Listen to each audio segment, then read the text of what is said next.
स्वागत है आपका फसल क्रांति में। मैं हूं आपके साथ फिजा काजमी और आज हम मौजूद हैं फर्टिलाइजर एसोसिएशन ऑफ इंडिया यानी एफएआई में और हमारे बीच मौजूद हैं डीजी साहब। सर पहले तो बहुत बहुत स्वागत है आपका। अरविंद चौधरी जी, सर पहला सवाल आपसे यही रहेगा, एफएआई है क्या और ये किसानों के लिए किस तरह से काम कर रही है?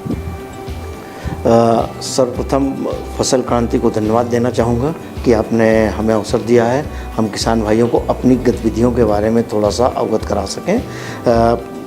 फर्टिलाइज़र एसोसिएशन ऑफ इंडिया है, ये हमारी जितनी कंपनी है फर्टिलाइज़र की, उनकी जो कि यूरिया बना रही हैं, डीएपी बना रही हैं, एमओपी बना रही हैं, एसएसपी बना रही, पीएनके बना रही, उनकी एसोसिएशन है, उनके बिहाफ पे हम काम कर रहे हैं। और फर्टिलाइज़र हमारे एसोसिएशन के अंतर्गत हमारे अलग अलग विंग हैं। तकनीक विंग है जो कि यूरिया मतलब फर्टिलाइज़र से संबंधित तकनीकी ज्ञान के लिए हम सहयोग देते हैं।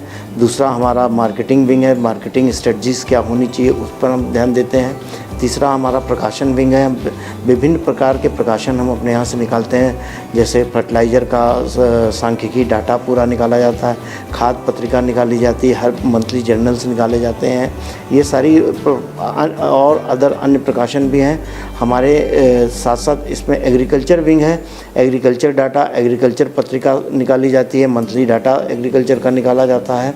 और साथ ही साथ किसान भाइयों के लिए हम लोग कंपनियों के सहयोग से, फर्टिलाइज़र कंपनियों के सहयोग से, राज्य सरकार के सहयोग से उनके ट्रेनिंग प्रोग्राम ऑर्गेनाइज़ करते हैं, इफ़ेक्टिव ट्रेनिंग प्रोग्राम, कि उन लोगों को हम डिमॉन्स्ट्रेशन के माध्यम से सही जानकारी, खाद उपयोग करने की जानकारी उन तक पहुंचा सकें।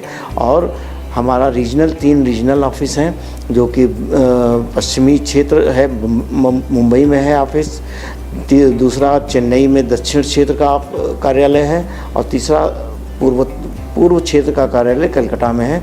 ये 4 जोन में बटा हुआ है और नॉर्दर्न जोन का खुद यही एफएआई में ही कार्यालय है। ये चारों जोन के अधिकारी जो हैं फील्ड में फर्टिलाइज़र कंपनियों के माध्यम से किसान भाइयों के लिए अलग अलग कार्यक्रम और डीलर्स, फर्टिलाइज़र डीलर्स को अवेयर करने के कार्यक्रम करते हैं, जिसके माध्यम से हम सही जानकारी किसानों तक पहुंचाई जा सके। जी सर, एफएआई में हाल ही में आपने डीजी का कार्यभार संभाला है, तो आगे क्या कुछ स्ट्रैटेजीज रहने वाली हैं? क्योंकि किसानों के लिए पहले से कई काम हो तो रहे हैं, लेकिन क्या ज़मीनी स्तर पर वो काम, वो सुविधाएं, वो जो चीज़ें हैं वो किसानों तक पहुंच भी रही हैं? आपका क्या नज़रिया रहा है और आगे आप इन सब चीज़ों को किस तरीके से देखते हैं और बदलाव की क्या रणनीति अपनाएंगे?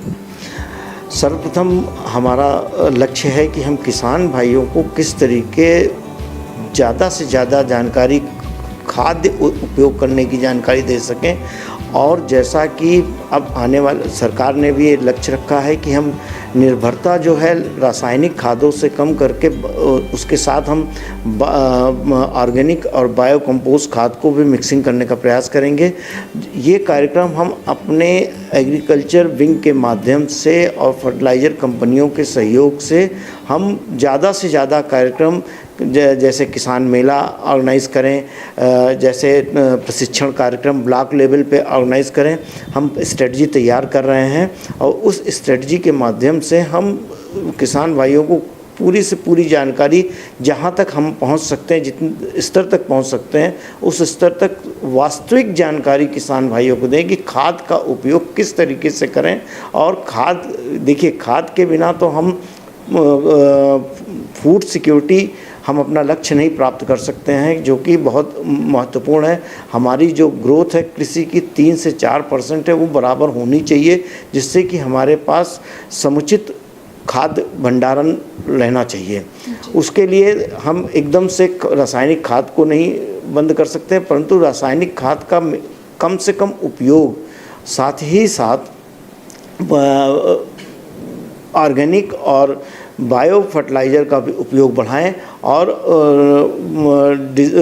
वैसे मिक्सिंग करके किस तरीके हम खाद को उपयोग सही ढंग से करें, जिससे कि हमारी ज़मीन सॉइल की जो उर्वरा शक्ति है वो बची रहे, और साथ ही साथ किसानों को ये भी गाइडेंस करें, हम लोग अपने कार्यक्रम के माध्यम से करेंगे कि आप फसल को चेंज कैसे करें, एक ही फसल पर निर्भर ना रहें, सीजन के अनुसार फसल को चेंज करें।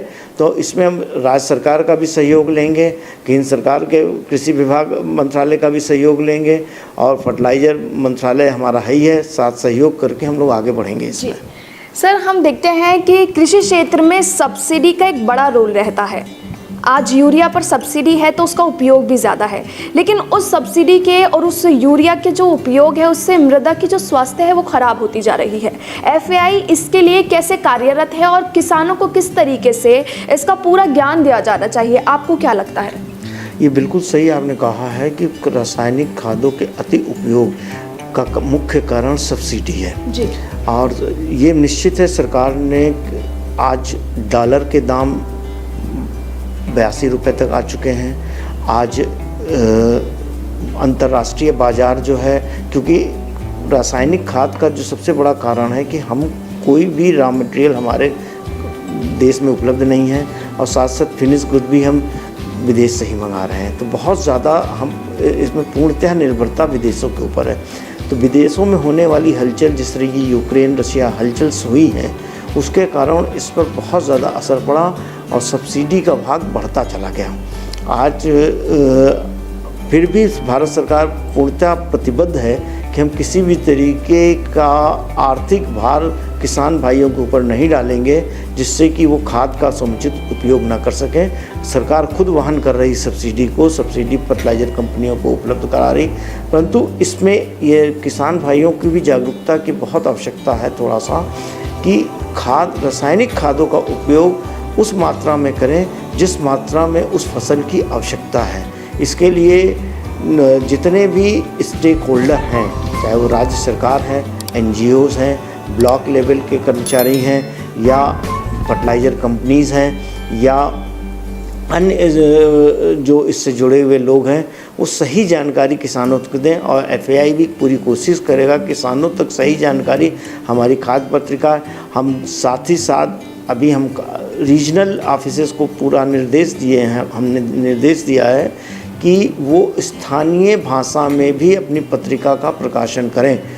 अभी हमारा कलकत्ता उड़िया, आसामी, बंगाली में भी पत्रिका का प्रकाशन कर रहे हैं। हमने दक्षिण क्षेत्र के और पश्चिमी दोनों क्षेत्रों को आदेश दिया है कि आप स्थानीय भाषा में भी पत्रिका का प्रकाशन करें, जिससे सही जानकारी किसान तक पहुँचे। और कोशिश हो कि आजकल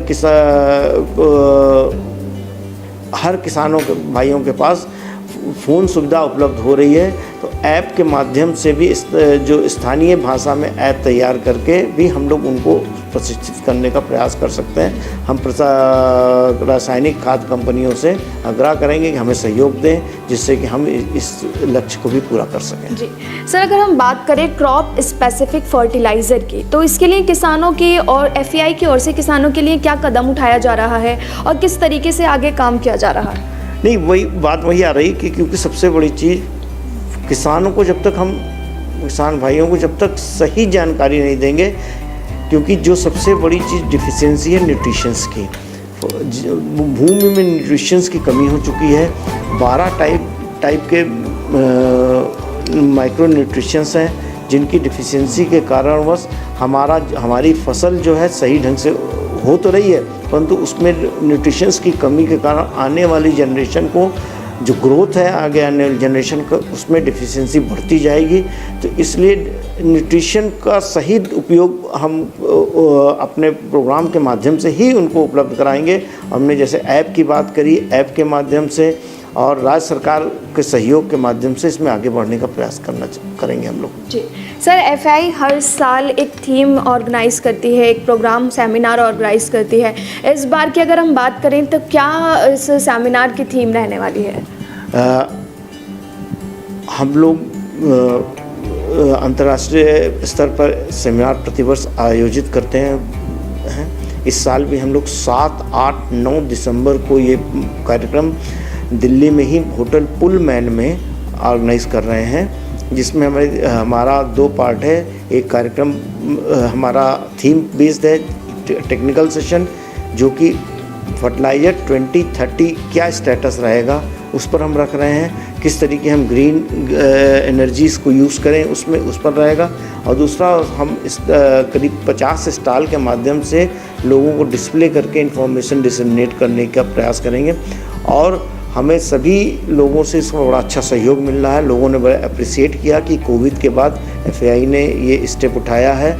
ये एक तरीके से फर्टिलाइज़र सेक्टर का महाकुंभ है और हमें उम्मीद है कि कम से कम 1200 लोग इसमें पार्टिसिपेट करेंगे और इसका अच्छा रिस्पांस आ रहा है मेरे पास। जी सर, अगर हम बात करें कृषि क्षेत्र में बदलाव की, तो बदलाव तो कई हुए हैं कृषि क्षेत्र में। पहले के मुताबिक अब किसानों को काफ़ी ज़्यादा प्रशिक्षण, जैसे आपने बोला, काफ़ी दिया भी जा रहा है कंपनियों के द्वारा या फिर सरकार के द्वारा भी किसानों को शिक्षित किया जा रहा है, या फिर उनको बताया जा रहा है कि वो कैसे फसल को अपने अच्छा बना सकते हैं या फिर परिवर्तन ला सकते हैं। लेकिन अगर हम बात करें अभी की, तो क्या आप बदलाव आने वाले टाइम में देखते हैं? क्या आपको लगता है किस तरीके से कृषि क्षेत्र को अभी और बदलने की ज़रूरत है? आपका नज़रिया क्या है? देखिए, जो सबसे महत्वपूर्ण ये कृषि है, पूरी 80% आबादी को रोजगार प्रदान कर रही है। और जो आधुनिकता का ग्रहण अन्य क्षेत्रों में लिया गया, ये कृषि में क्षेत्र में नहीं लिया गया है। तो कृषि को बढ़ावा देने के लिए हम अगर इसको आधुनिकीकरण शिक्षा के माध्यम से करें और अधिक से अधिक जो एजुकेटेड एग्रीकल्चर से निकले लोग हैं वो अपनी सेवाएं कॉल सेंटर के रूप में या ट्रेनिंग सेंटर के रूप में वो स्टार्ट करें, माइक्रो लेवल पे जाके किसानों को प्रेरित करने। ये भी एक रोज़गार का बहुत अच्छा अवसर वहाँ ढूंढा जा सकता है और बहुत अच्छी ढंग से लोग उसमें रोज़गार प्राप्त कर सकते हैं, क्योंकि ज्ञान के अभाव में केवल किसान जो है आज की डेट में खाली ये समझता है कि खाद हमें यूज़ करना है, खाद का मतलब यूरिया होता है जी। अन्य खादों के विषय में सही जानकारी नहीं है, उसकी सॉइल टेस्टिंग के बारे में, भूमि की क्या आवश्यकता है, आप क्या जैसे एक इंसान है उसको क्या खाने की आवश्यकता है, अगर वो उसको पसंद का खाना नहीं मिलेगा तो उसका ग्रोथ सही नहीं होगा। तो वही ज़मीन भी है, ज़मीन को क्या चाहिए, किस तरीके की फसल बोई जाए, कब बोई जाए, किस ढंग से बोई जाए, उसमें किस तरीके खाद यूज़ है, किस समय पे खाद देना है, क्या आवश्यकता है, ये सारी जानकारी एक ट्रेनिंग सेंटर बना के या कॉल सेंटर बना के अगर शिक्षित लोग, एजुकेटेड लोग आगे आएंगे गाँव में और इस तरीके रोज़गार गांव में मिलेगा तो निश्चित किसानों की, भाइयों की उपज जो है बढ़ेगी और उससे निश्चित उन्हें लाभ भी होगा और सही एक पढ़े लिखे एग्रीकल्चर क्षेत्र से निकले युवक को रोज़गार भी प्राप्त होगा। जी सर, आपसे आखिरी सवाल यही रहेगा कि अब आने वाले टाइम में त्योहारों का मौका है, दिवाली भी आने वाली है, तो फसल क्रांति के माध्यम से आप किसानों को क्या संदेश देना चाहेंगे? संदेश केवल इतना हम देना चाहेंगे कि जो खेती कर रहे हैं आप, उस खेती में सबसे अति आवश्यक आवश्यकता इस बात की है कि आप थोड़ा सा उसको देखें कि हमें किस चीज़ की खेती यहाँ करनी है, कितना खाद डालना है और उससे हमें कितना लाभ प्राप्त होगा उस देख के, और हमारी फसल की उपयोगिता क्या है, इन सब चीज़ों को थोड़ा सा जानकारी लेके आगे बढ़ें तो निश्चित खेती एक ऐसा क्षेत्र है जो कि 80% आबादी को रोज़गार दे रहा है। आने वाले समय में निश्चित अगर इस चीज़ को लेते हैं और देखते हैं, केवल आपसे अनुरोध यही कि जो आपका बगल वाला कर रहा है वो काम को ना करें, देखें कि वो क्यों कर रहा है, इसको देख के करें तो निश्चित खेती पर असर पड़ेगा। धन्यवाद, बहुत बहुत शुक्रिया हमारे साथ जुड़ने के लिए। तो ये थे हमारे साथ FAI के DG अरविंद चौधरी जी, जिन्होंने बताया कृषि से संबंधित तमाम जानकारियां हमें दी कि कैसे बदलाव किया जा सकता है और क्या आने वाले समय में बदलाव की कृषि क्षेत्र में ज़रूरत है। लेकिन कृषि संबंधित और भी जानकारी हम आप तक ऐसे ही पहुंचाते रहेंगे। आप जुड़े रहिए फसल क्रांति के साथ।